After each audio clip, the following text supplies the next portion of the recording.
O empreendedorismo social vem mudando a vida de muita gente, criando novas empresas e oportunidades de trabalho. Para impulsionar esse mercado, o Instituto Sabin criou o programa Descentraliza, Laboratório de Impacto na Periferia, que vem ajudando a alavancar muitos empreendimentos sociais na capital do Brasil. Para falar sobre isso, eu recebo agora o gerente executivo do Instituto Sabin, Gabriel Cardoso, e a empreendedora social e diretora de gestão e planejamento estratégico da Bandeira Habitação, Lícia Maria de Souza Santos. Lícia e Gabriel, sejam muito bem-vindos ao programa Cidadania. Obrigado por aceitarem nosso convite. Obrigado, Marcelo, pelo convite. Então, vamos começar falando sobre empreendedorismo social propriamente dito. Eu queria que cada um de vocês respondesse com as suas palavras o que é empreendedorismo social. Vou começar pelo Gabriel. Marcelo, lá em 2015, eu escrevi um livro chamado Mude Você o Mundo, Manual de Empreendedorismo Social. E lá eu adotei um conceito muito amplo do Muhammad Yunus, que dizia que empreendedorismo social é qualquer iniciativa que busque enfrentar um desafio social. E aí, dentro dessas diversas iniciativas, a gente vai ter um universo muito grande. E, aos poucos, eu fui refinando e hoje eu entendo o empreendedorismo social como o movimento de ação de uma pessoa que mobiliza recursos a partir da identificação de um problema social e age, então, para resolver esse problema, para enfrentar esse problema, para enfrentar esse desafio. Isso é que é o empreendedorismo social. Então, fui aos poucos refinando. E aí, o conceito que a gente mais usa hoje dentro de empreendedorismo social, que a gente vai falar aqui hoje, são os empreendedores sociais que criam negócios sociais ou negócios de impacto. Lícia, e você que está dentro desse mercado, que tem uma empresa, um empreendimento social, como é que você enxerga essa ideia de empreendedorismo social? O que é ser uma empreendedora social? Bom, além de romper algumas barreiras, o empreendedorismo social ainda é uma novidade, a gente não tem muita legislação específica sobre isso, então vai além das técnicas normais de gestão de uma empresa comum, Então aqui a gente utiliza toda essa ideia de gestão, de inovação, agrega sustentabilidade e tenta alcançar o máximo de impacto social na área de habitação especificamente, que é a nossa empresa, Mas vejo principalmente como utilizar todas essas técnicas gerais que a gente vê nas empresas comuns voltadas para o lado social. Então, a gente consegue enxergar e dar visibilidade para aquelas pessoas e famílias que talvez não tivessem acesso a um serviço especificamente de uma empresa. É interessante porque o Gabriel colocou uma coisa, fez uma colocação sobre essa questão de você identificar uma questão social, que é o que vocês fizeram no caso da Bandeira Habitação, de moradias dignas, para muita gente. Infelizmente, no Brasil ainda tem muita gente que precisa disso. E eu me lembro que uma vez a gente conversando aqui com um empreendedor da área de startups, mais do mercado mesmo, e ele falava sobre a criação de startups, que o empreendedor ele deve procurar identificar uma dor de mercado. Eu vejo que vocês buscam identificar uma dor social e transformar isso num trabalho, transformar isso em iniciativa. Gabriel, fala um pouco sobre esse trabalho no Instituto Sabin. Vocês têm o programa Descentraliza, que está alavancando negócios na periferia do Distrito Federal, mas tem outras iniciativas também em outros estados brasileiros. Eu queria que você falasse um pouco sobre esse programa do DF, como é que as pessoas podem chegar, como é que outros empreendedores ou pessoas que tenham vontade de empreender podem chegar ao Instituto e participar desse programa, e um panorama geral de outros programas com o mesmo viés que o Instituto vem oferecendo. Eu acho que essa é uma ótima oportunidade. Bom, o Descentraliza foi um programa co-construído pelo Instituto Sabin e pelo Impact Hub Brasília. Nós financiamos o programa, o Impact Hub é o que executa o programa e acompanha os empreendedores e empreendedoras, como a Alissa, acredito que ela vai falar um pouco mais.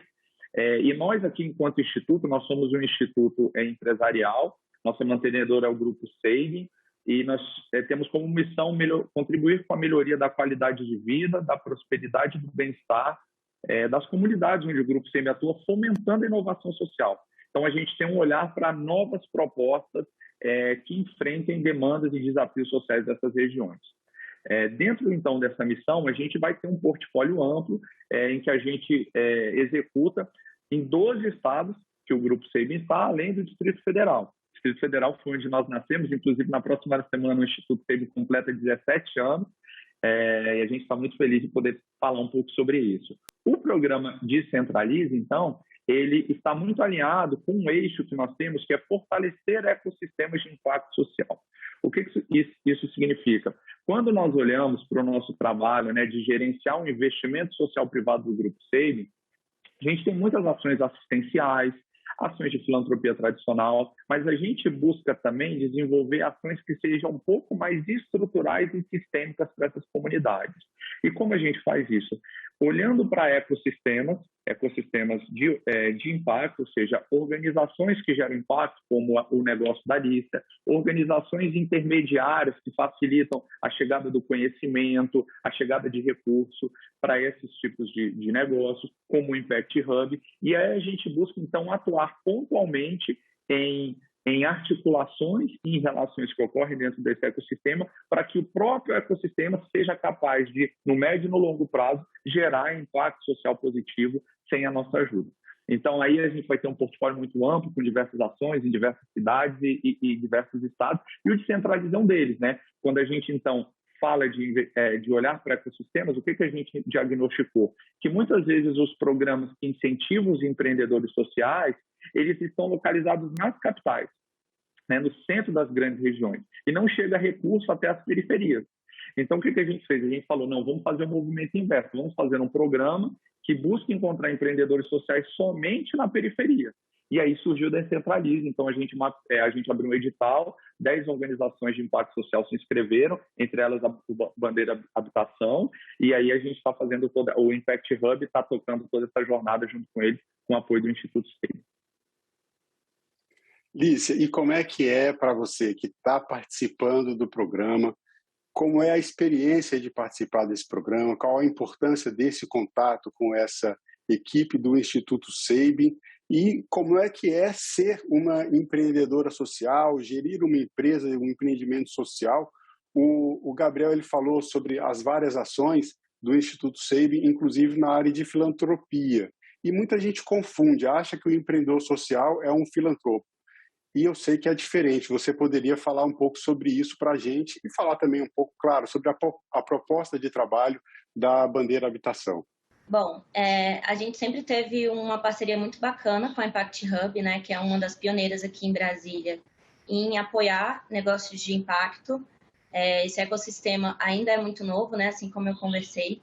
Então, a gente sempre procurou redes de apoio que também incentivassem o empreendedorismo social e esse olhar mais voltado para o impacto.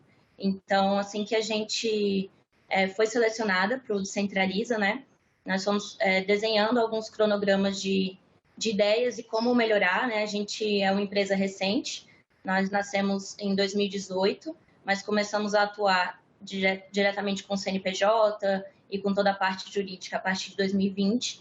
Então, para a gente sempre foi fonte de aprendizado, não só o contato com a Impact Hub, mas também sempre participar de programas que trouxessem essa possibilidade para a gente. Então, dentro do Descentraliza, a gente pôde trabalhar todo o nosso planejamento estratégico, toda a nossa parte de orçamento.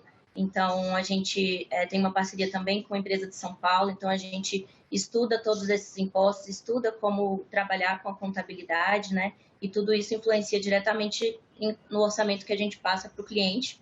E também o marketing. Hoje a gente trabalha numa plataforma 100% online, então a gente está sempre aprendendo e desenvolvendo esse nosso lado, né? Somos 3 hoje, eu, Gabriela, que é engenheira ambiental, e Amanda, que é arquiteta, e nós formamos o time da Bandeira e estamos sempre buscando novos conhecimentos. E essa é a ideia principal do Descentraliza e foi o que a gente conseguiu absorver de melhor com as mentorias, com o espaço do Impact aberto para a gente fazer reuniões. E passando para a segunda pergunta sobre empreender nesse campo social, né? Bom, a gente trabalha com melhorias habitacionais para famílias de baixa renda ou em situação de vulnerabilidade. Então, é um público que a gente precisa conhecer a realidade e tratar ali da melhor forma possível.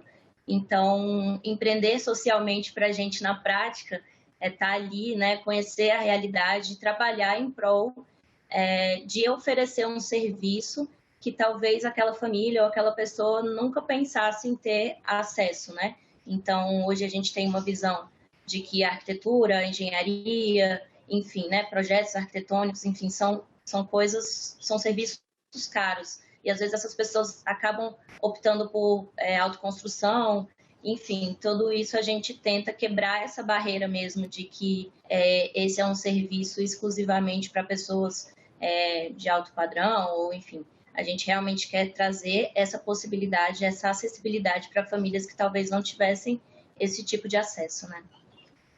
E aí, além do serviço, vocês também ajudam na parte de compra de materiais, que é um dos problemas na hora de se reformar, de se melhorar uma habitação, é justamente a parte de compra de materiais. Hoje, os materiais de construção subiram muito de preço, tivemos o impacto da pandemia, temos um problema também de inflação no país e em outros lugares do mundo.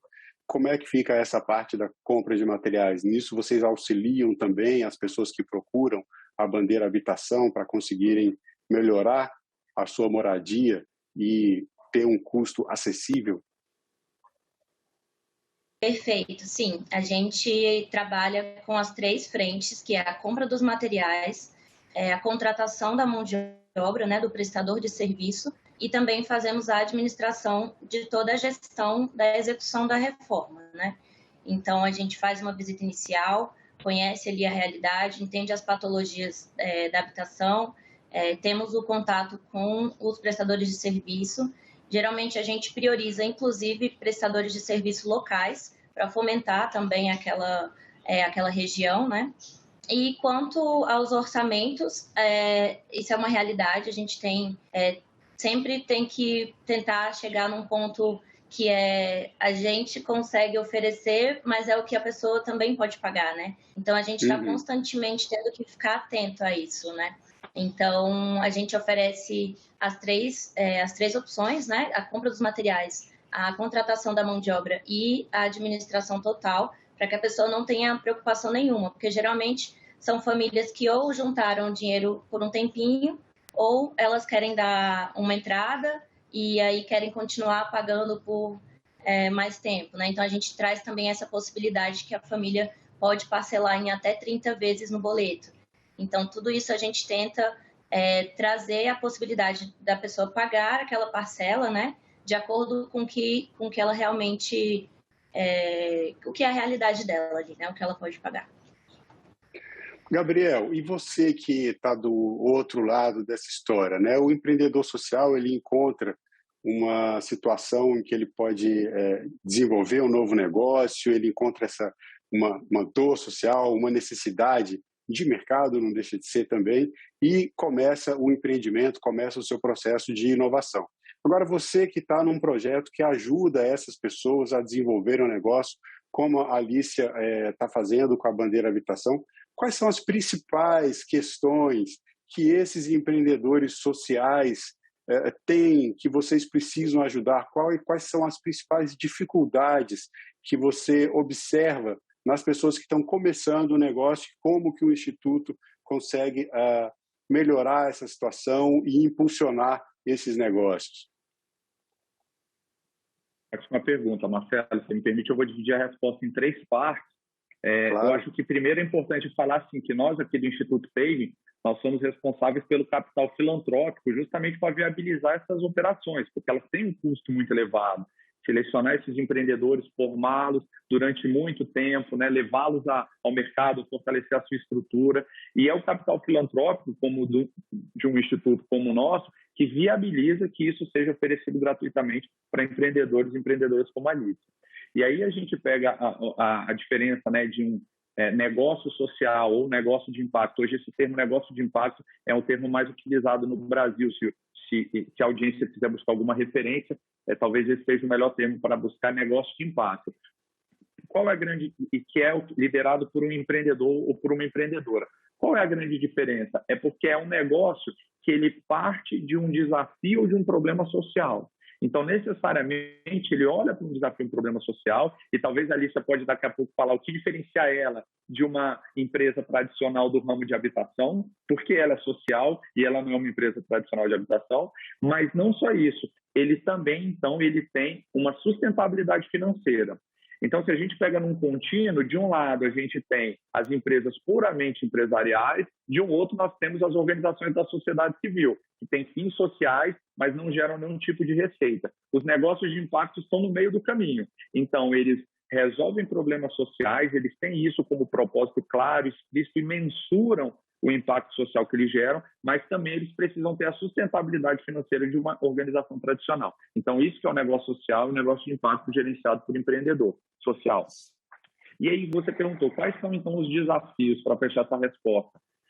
A gente costuma dividir os desafios dentro de um funil. Então, a gente entende que tem empreendedores que a gente começa lá no início do despertar para, então, jovens e adultos que podem entender que existe um caminho a ser percorrido sendo empreendedor social, né? Exercendo a sua cidadania, Marcelo, e que ele não pode necessariamente prestar um concurso público ou fazer o processo de trainee numa empresa, mas ele pode ser empreendedor social. Então, a gente atua aí, a gente atua com um empreendedor social que está começando, a gente atua com negócios sociais que já estão no momento de produto mínimo viável, até no momento de escala e até no momento de financiar. Existem negócios que estão precisando de recursos para escalar e a gente tem algumas parcerias com algumas provedoras de investimento de impacto social para que esse negócio escale. Então, a gente identifica problemas em toda essa trajetória do empreendedorismo social.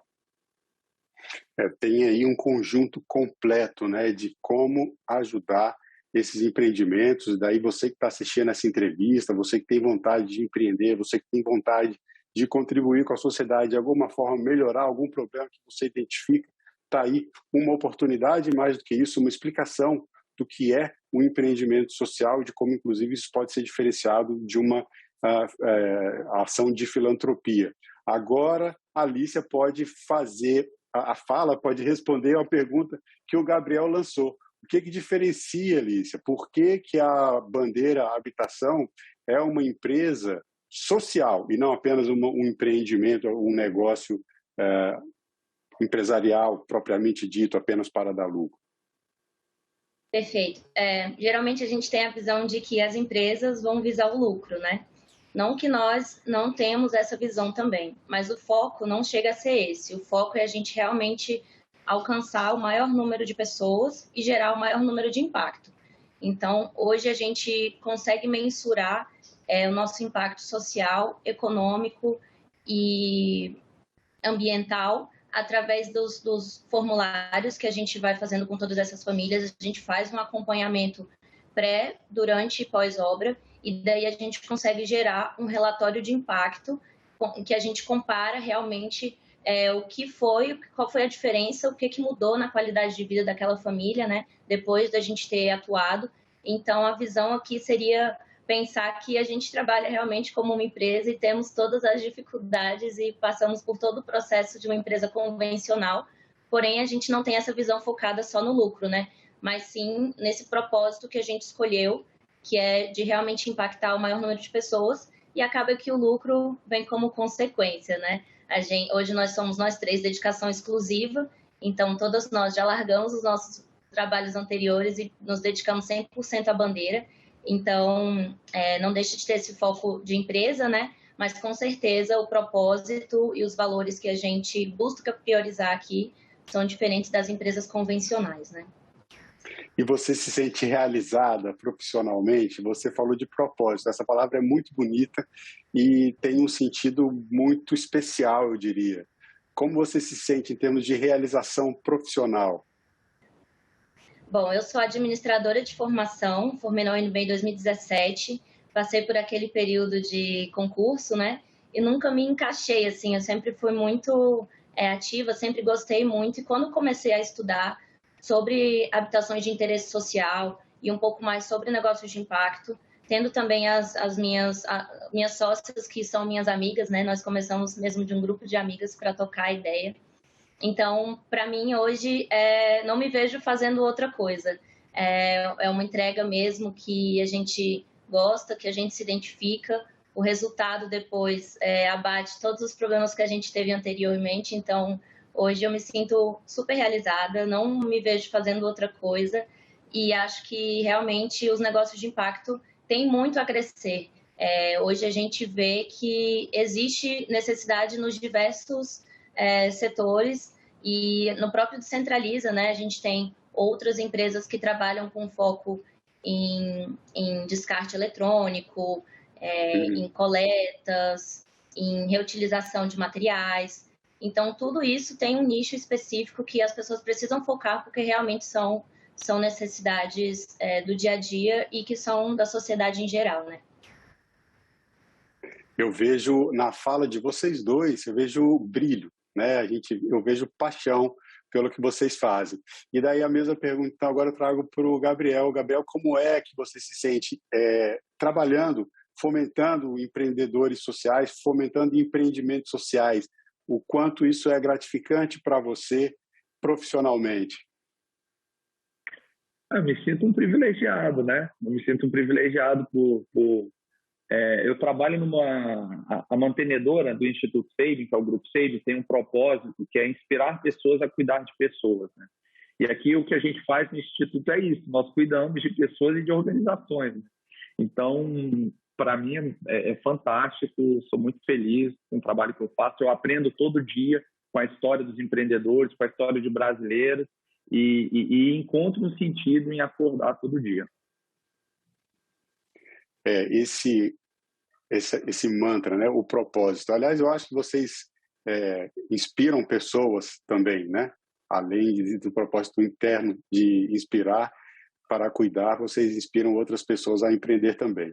Agora eu vou fazer a última pergunta do programa, que eu tenho feito para todos os nossos convidados e convidadas. Para você, eu vou começar pelo Gabriel e a gente termina com a Alicia. Gabriel, para você, o que é cidadania?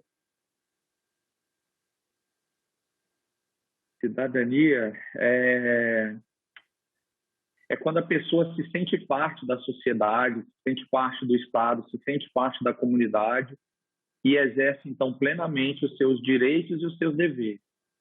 Por exemplo, o empreendedor social é um exemplo de um cidadão. E para você, Alicia, o que é cidadania?